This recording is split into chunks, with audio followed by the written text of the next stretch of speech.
चाहिए आपसे तपन जी, क्योंकि बंधन बैंक के भी नतीजे कमजोर हैं। मुनाफे में मतलब आरबीएल के मुकाबले ज्यादा गिरावट है ईयर ऑन ईयर बेसिस पर। 65% मुनाफा गिरा है। और एक और जो थोड़े नेगेटिव चीज है वो ये है कि एसेट क्वालिटी भी थोड़ी सी वीकन हुई है। हमने 175 से 185 तक शेयर को जाते हुए देखा। हालांकि प्री ओपन में थोड़ा सा ना वोलेटाइल इसको देख रहे हैं, थोड़ा सा ऊपर दिख रहा है। बंधन को लेकर आपका व्यू क्या है? नतीजों को आपने कैसे एनालाइज किया? जी अभिषेक जी, देखो बंधन बैंक का रिजल्ट बिल्कुल भी अच्छा नहीं है। अगर आप देखो तो प्रोविजन 119% बढ़ के 1100 करोड़ के आसपास है। और एनआईए भी almost 8% year on year down है। तो अगर आप देखो ग्रॉस एनपीए ना उनका कंट्रोल में नहीं आ रहा है, ऑलमोस्ट 5% से बढ़ गया है।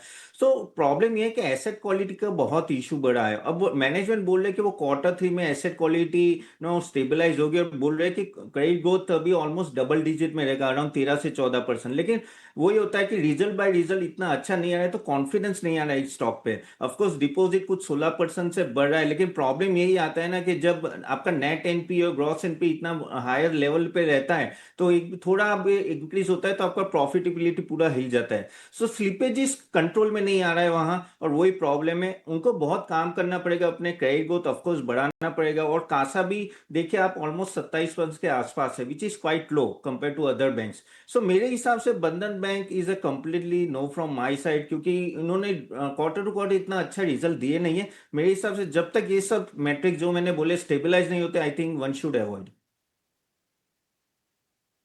बंधन बैंक पे जो है अवॉइड की राय आई है तपन जी के तरफ से। लेकिन अब हमारे साथ शिवांगी साडा जुड़ रहे हैं। गुड मॉर्निंग शिवांगी, आपके टेक्निकल पिक्स क्या रहेंगे आज? Very good morning Sharad, thank you for having me. So हम देख रहे हैं कि मार्केट्स में थोड़ी बहुत करेक्टिव फेज देखने को मिल रही है। प्रेशर हायर जोन्स पे इंटैक्ट है, बट कुछ सेक्टर्स कुछ पॉकेट्स हैं जिनमें नजर रहनी चाहिए। सबसे पहला पसंदीदा काउंटर मेरा रहेगा बजाज फाइनेंस पर।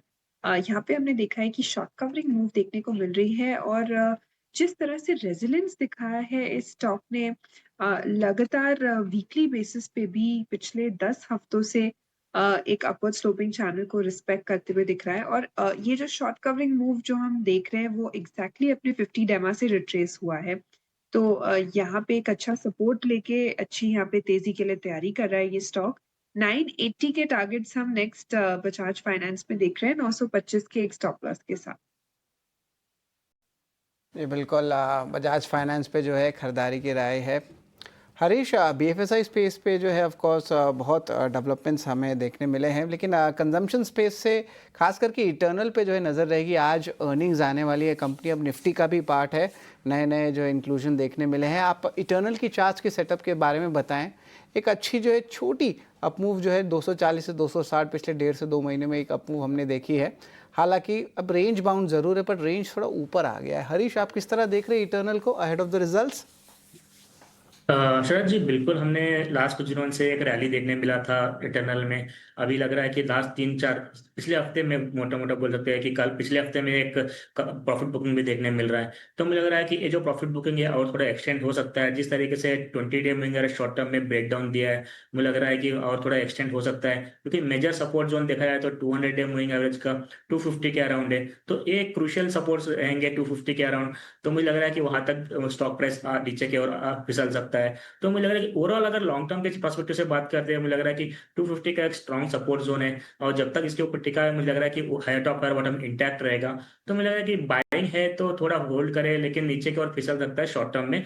लेकिन अगर किसी को फ्रेश बाइंग करना है, थोड़ा वेट करे, नीचे डिप्स जैसे मिलता है 250 के आसपास, तो वहां पे एंट्री करने के लिए कोशिश करे। तो मेरा सपोर्ट अगर किसी के पास लॉन्ग है तो 245 का स्टॉप के साथ अभी भी होल्ड कर सकते हैं कुछ टाइम पीरियड के लिए।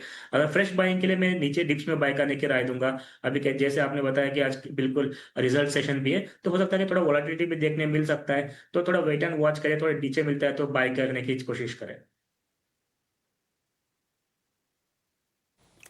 ठीक है, इटर्नल को लेकर ये व्यू। 257 रुपए के आसपास के प्राइस आपको स्क्रीन पर दिख रहे होंगे। थोड़ी सी कमजोर शुरुआत की आसार हैं इस शेयर में।